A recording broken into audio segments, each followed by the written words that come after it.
Nah, selanjutnya subtopik yang kedua yaitu konfigurasi elektron.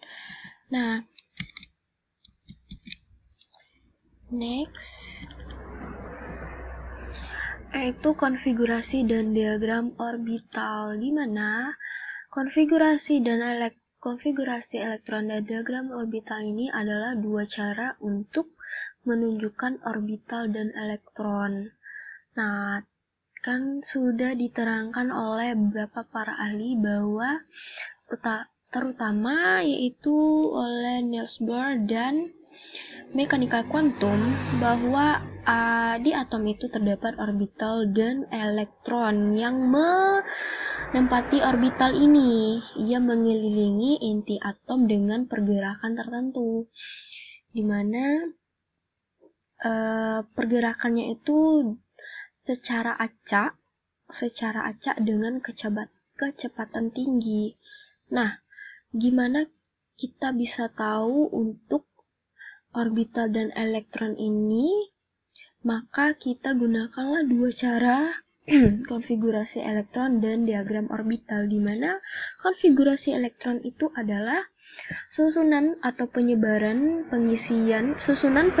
atau pengisian elektron-elektron dalam orbital atom. Sedangkan diagram orbital itu terdiri dari kotak atau lingkaran atau hanya garis untuk setiap orbital dalam tingkat energi tertentu. Terdiri dari kotak. Tadi sudah Ibu gambarkan pada materi mekanika kuantum model kayak ini. Oke, untuk konfigurasi elektron dan diagram ini akan diulas lebih lanjut. Lalu, bagaimana cara kita menentukan konfigurasi elektron serta diagram orbital satu unsur? Nah, ini sudah Ibu terangkan tadi bahwa bentuk atom dari Niels Bohr. Nah, ini ya, bentuk atom dari Niels Bohr. Dikatakan juga bahwa ia mempunyai energi dari dalam sampai keluar, energinya selalu meningkat.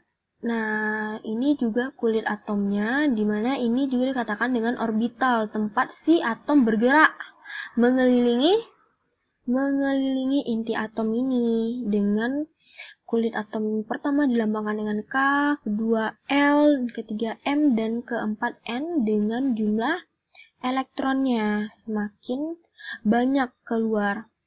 Nah, konfigurasi elektronnya berdasarkan bentuk atom Niels Bohr seperti ini. Dicontohkan Na, natrium, mempunyai nomor atom 11.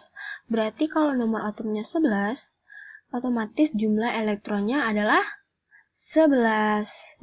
Dikarenakan jumlah atomnya 11, jumlah elektronnya 11, maka penyusunan konfigurasi ini sesuai kulit atomnya harus jumlah elektronnya juga 11, di mana K maksimumnya adalah 2. Ditulis di sini 2, berarti baru 2 elektronnya, sedangkan elektronnya 11. Nah, lanjut ke L. Berarti maksimumnya ini 8. 2 tambah 8 masih 10. Berarti lanjut ke kulit M. Kulit M maksimalnya 18, sedangkan kita masih butuh 1 elektron lagi untuk mencukupkan 11 elektron si Na. Berarti di sini ditulis 1. Nah, seperti inilah bentuk konfigurasi elektron menurut teori Niels Bohr. Lanjut. Nah, untuk penulisan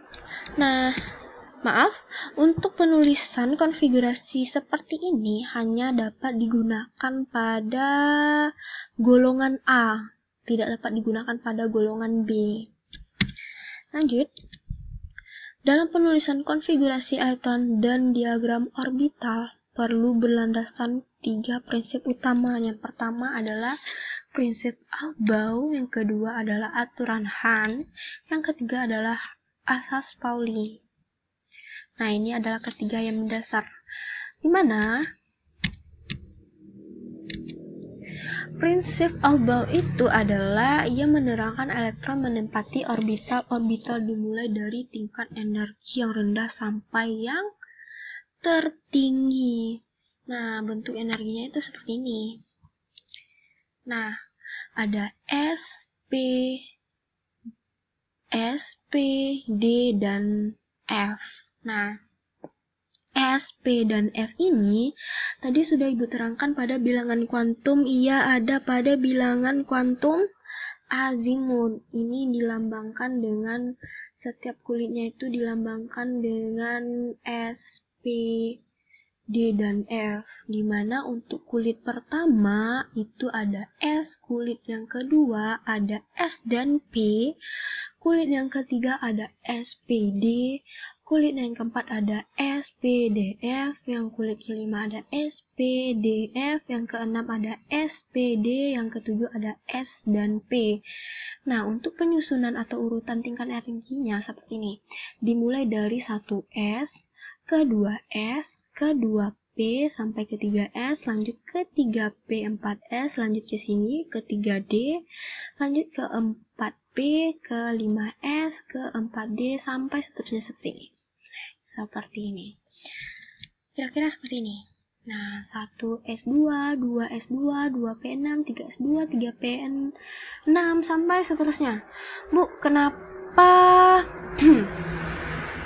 di atasnya ada 2, 6, 2, 10, dan bla bla bla. Nah, Ibu pernah bilang di bilangan kuantum, tadi Ibu menerangkan ada S. S itu kotaknya 1, berarti 1.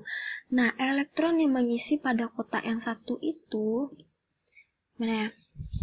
Kotak yang 1 itu elektronnya maksimum adanya 2. Jadi, setiap S itu ada elektronnya 2. Sedangkan P ada kotaknya 3. Jadi, ada 6 elektron di sana maksimumnya.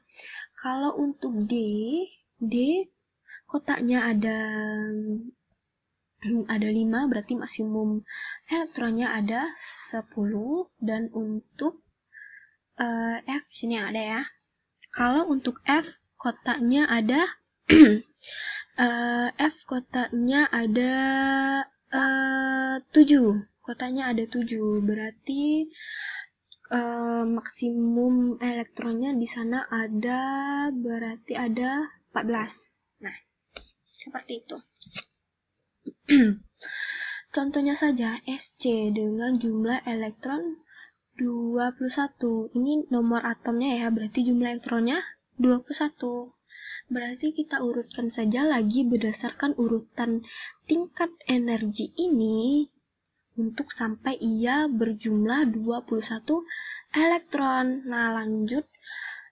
Untuk pengisian elektronnya itu maksimumnya seperti yang Ibu bilangkan tadi, berarti sesuai kebutuhannya kita. Berarti elektron kita 21 dimulai dari, baiklah kita mulai dari 1S ini. Berarti 1S, S maksimumnya 2 ya. Masih belum mencukupi. Lanjut. 2S. S juga maksimumnya 2. 2S di sini ya. 2S, 2. Berarti baru 4. Lanjut ke 2P. P ini maksimumnya 6. Maksimum elektronnya 6. Berarti baru 10. Baru 10. Lanjut ke 3S, 2. Berarti baru 12. Lanjut ke 3P baru 8. Ke 3P6 baru 18. Lanjut ke 4S. 4S ini maksimumnya 2, berarti baru 20. Baru 20. Nah, berarti ke 3D. Nah, tadi 3D itu bernilai, D itu elektronnya ada maksimal sebanyak berapa? Sebanyak 10. Karena kita masih membutuhkan 1 elektron, jadi kita bikin di sini 1. Karena maksimumnya 10. Jadi kita bisa menulisnya di sini 1 untuk memenuhkan ia jumlah 21. Begitu juga dengan GA dengan jumlah elektron 31. Sampai sini sama kan? Sama dengan SC. Nah, di sini ia 30. Di sini bernilai elektronnya 20. Berarti kita tulis saja langsung 3D 10. Karena D maksimalnya 10, jadi jumlah elektronnya masih 30, berarti kita lanjut ke tingkat energi. Berarti kalau dia 3D ke 4P. 4P, P maksimalnya berapa? 6. Karena kita masih butuh 1, berarti kita tulisnya 1. Itulah sejumlah elektronnya semua, cukup 31. Ini baru prinsip of Bohr. Nah, ini diagram orbital yang Ibu katakan tadi, seperti ini. Di mekanika kuantum ada seperti ini, di mana pada bilangan kuantum azimut yang melambangkan kulit yang pertama itu S, yaitu Sir, dengan satu kotak. Berarti satu kotak di sini ada berisikan 2 elektron. Maaf, di sini Ibu tidak menuliskannya. Jadi silahkan adik-adik menambahkan di catatannya. Di sini ada 2 elektron. 2 elektron. Nah, yang subkulit D,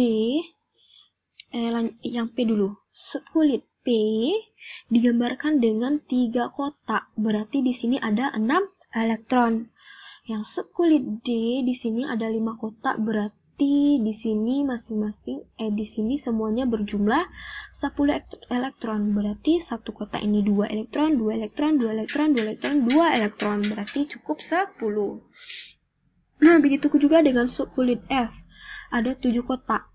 Masing-masing kotak ada 2, berarti semua jumlah elektronnya ada 14. Silahkan dipahami dan disalin ke catatannya. Nah, lanjut. Ada aturan Hahn. Aturan yang kedua, aturan Hahn.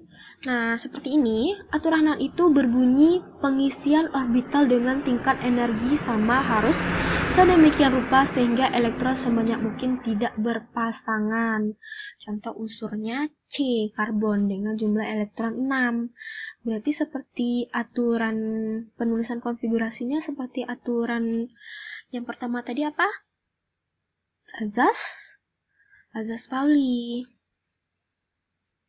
Nah, di sini dituliskan seperti ini, sedangkan menurut sesuai aturan Hahn. Nah, ini kan tadi ada gambaran diagram orbital, berarti kita lihat untuk penulisan sesuai aturan Hahn-nya, lihat kulit atom terluar, yang terluar ini 2P2, yaitu pada kulit atom P. Berarti kalau P kotaknya ada 3 dong, dengan jumlah elektronnya 2.